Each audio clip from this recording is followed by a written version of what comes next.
Good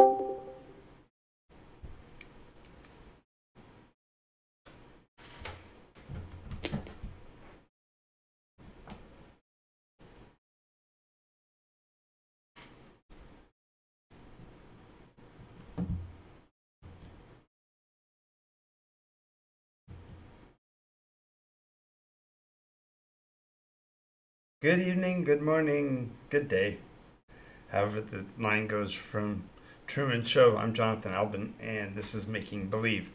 I am a storyteller and game master with more than 48 years as a storyteller in the roleplay game environment, and I've decided tonight we're going to be in the just chatting channel only because I don't necessarily want to talk about what I was planning on talking about, and I don't therefore need to be in the role play area tonight. So I sat down here and I thought to myself, we are in a situation where there is terrorism and there is warfare and there is destruction and hatred and cruelty and villainy, and that's the reality. So why focus on the danger, destruction, and chaos that goes on in my regular roleplay session? So today I'm going to be over here kind of meandering a bit, since I haven't been over here in this area of the chat and the conversation area in a while. And yes, it's still role playing, and we are still talking about making believe. But I wanted to kind of just let down my hair, all half an inch of it or so that I have still. And yeah, I'm doing actually pretty good for somebody who's closing in on my, well, I'm into my beginning of my 6th decade on this planet. So yeah, I'm doing okay. But if you haven't been on here before or haven't been with me before, I am I don't know. What do you say when somebody asks what or who you are? You know, most people answer with their occupation and career, and in my case, my career and occupation is I'm a storyteller. So what else can you where can you go beyond that? If you're watching and you haven't shouted out to me yet and said hello, feel free to do so and let me know who you are. It's a world of conversation, not a world of monologue. Although, arguably, I probably talk to myself more than I talk to just about anybody else. There's a lot of self-talk that goes on when you're a writer and a creator, a storyteller. And I want to talk about the very concept of making believe, because so much of the time when we are adults doing our adult things and moving through the world, some of us do storytelling as a matter of course. It's part of what we do and who we are. But many of us don't actually think about make believe. We don't think about imagination. We some people use it. Some people have, travel through the realm of imagination to get to whatever they do. You know, painters and journalists and sculptors and such. And what we think about or what we talk about almost always comes from somewhere within our imagination. Our ability to actually convey meaning depends on our ability to conjure meaning internally so it can be expressed verbally or through our physical skills. But I often, as a contemplative person, a thoughtful person, I often sit and look into the void, into the distance, and consider what it means to be creative, what it means to be um, imaginative. And I wonder on how our communication process develops. If somebody is hearing your voice for the first time, they have to discern what you're saying. And once they start to discern the words that you're saying, they then have to link them back together. And aren't they actually giving what you say meaning? It's not you.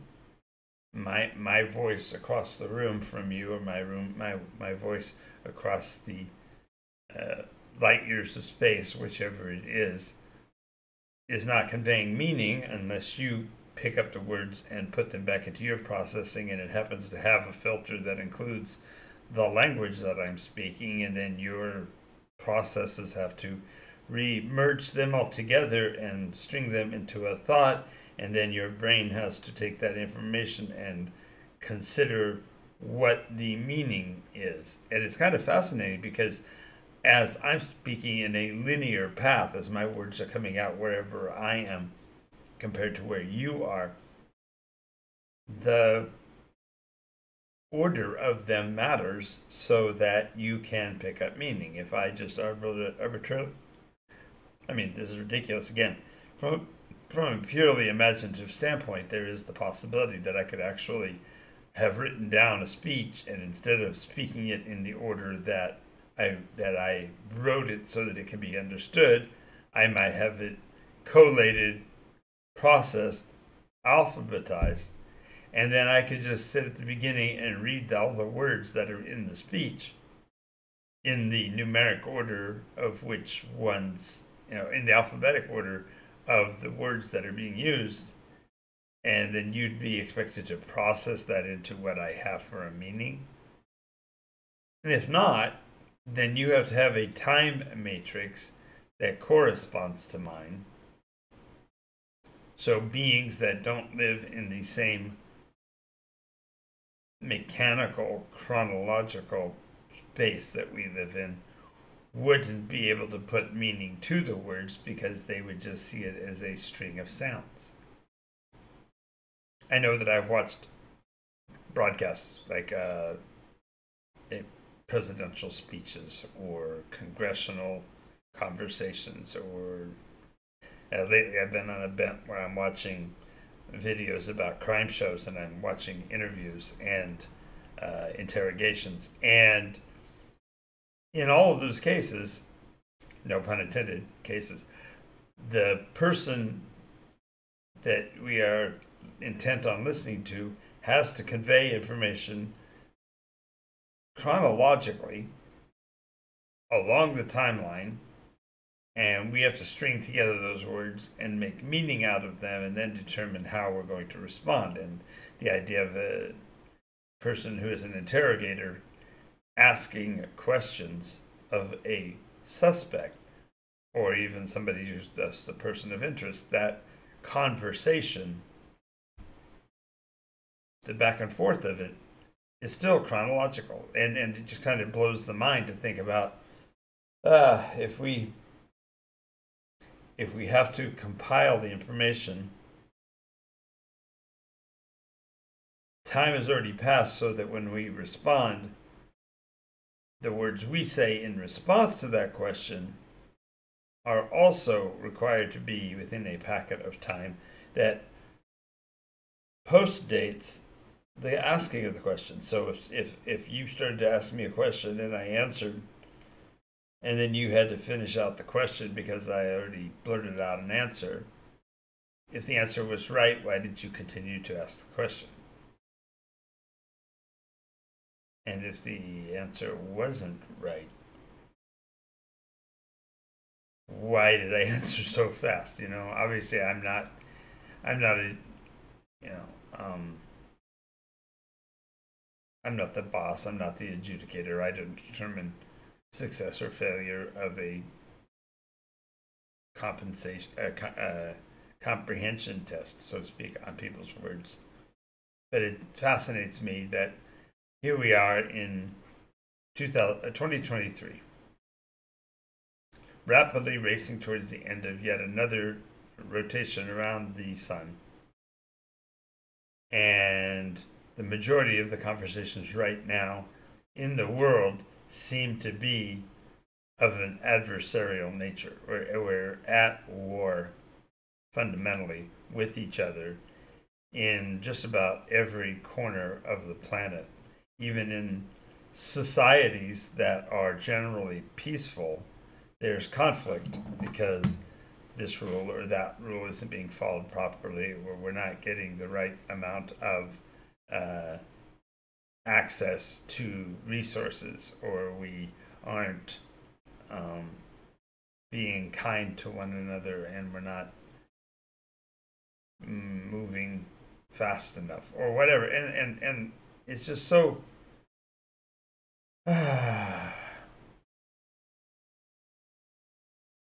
when you're a storyteller, when you're a game master, you're providing an entertainment format. You're giving a release. You're giving permission for people to make believe, to pretend, to step outside of the real world. But in today's real world, there's so much stuff that's really going on that feels make-believe. I mean, we have whole countries now that are broadcasting proudly to the world that they believe that extraterrestrials have been here and they can provide physical evidence, and then they present the physical evidence and other people immediately challenge that evidence saying, well, it's not real.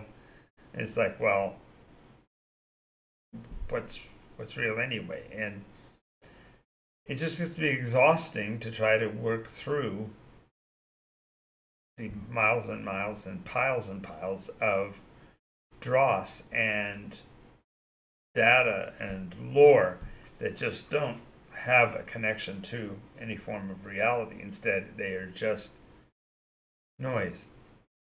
And meanwhile, each one of us has our own challenges that we deal with, that we continue to deal with, no matter what we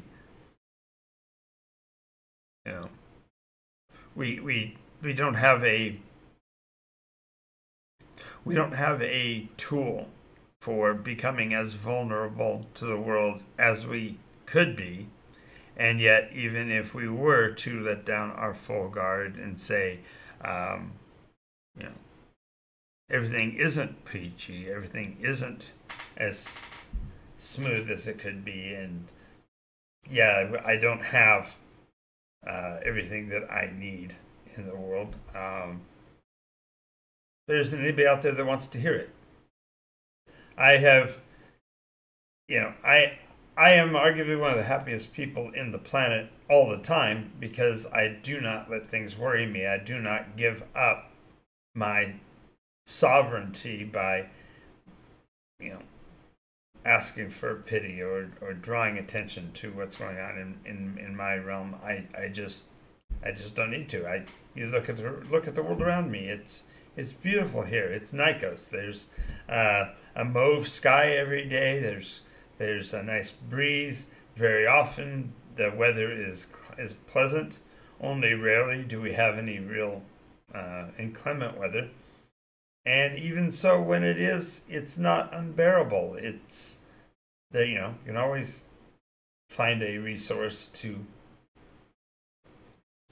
put on blankets or dig a hole in the ground and be warm or whatever. There are ways to handle literally every conflict, every challenge. There's the creator, in this case, the person who put the world together and is observing the activities of literally every spirit that exists in the world, has their best interest in his heart. He does care about what's going on, and there's not anyone who is reaching out, that doesn't have a connection, doesn't have the means of speaking directly with that creator. And that is in a fantasy setting in a fictional world. Much more so must it be for a real world where the beings exist autonomously and were put there for a purpose, just like those that are in my game. They're not there by accident.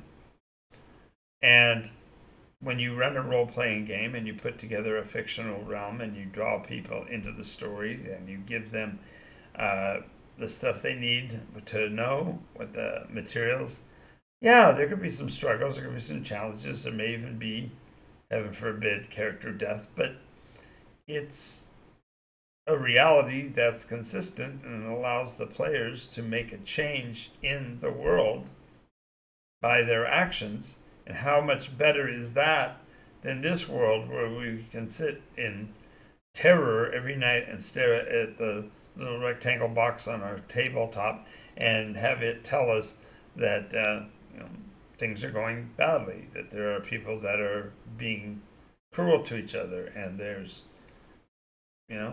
loss and suffering in every corner of the globe. Nobody wants to see that, and yet even when we do, how much does it motivate us to actually do anything about it? How many people can make change in their world, even if we wanted to? Because if we cannot make change in the real world, then we definitely need to escape to some place like a make-believe one. And I know I'm kind of all over the board tonight, and I'm not actually picking a subject. And I think that has everything to do with my own mindset, because if you set up the world and you wind up the clock and you say, okay, this is the beginning, folks, buckle up,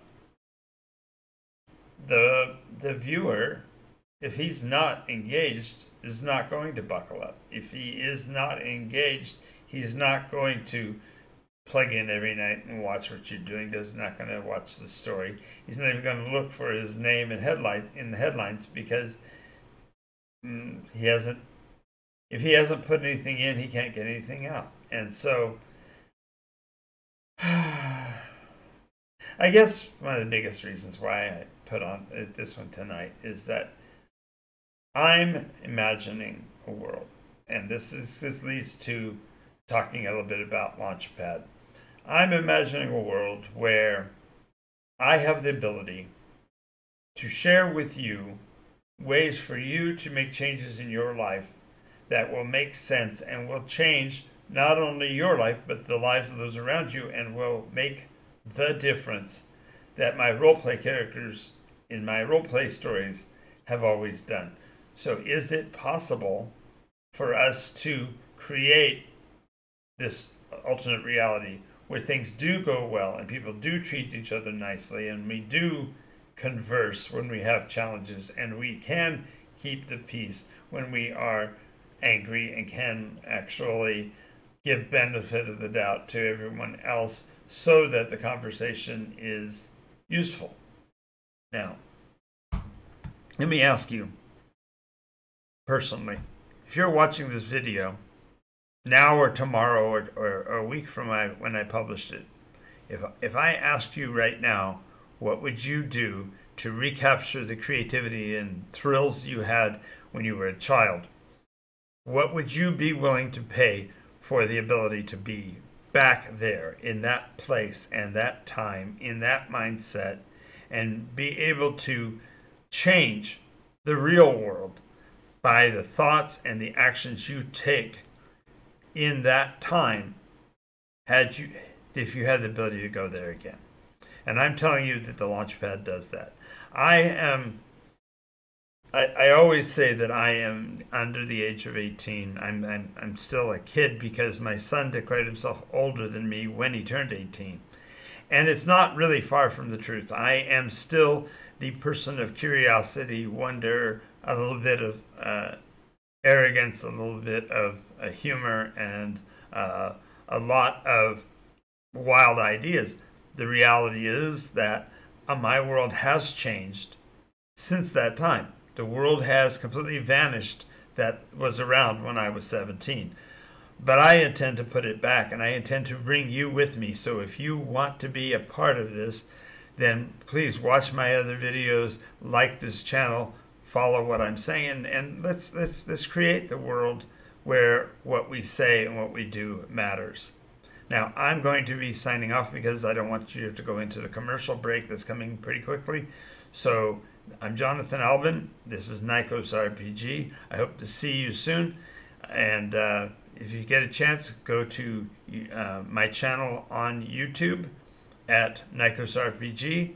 Watch my videos there and subscribe, because it'll make a difference in your life if you're able to live like I do in the place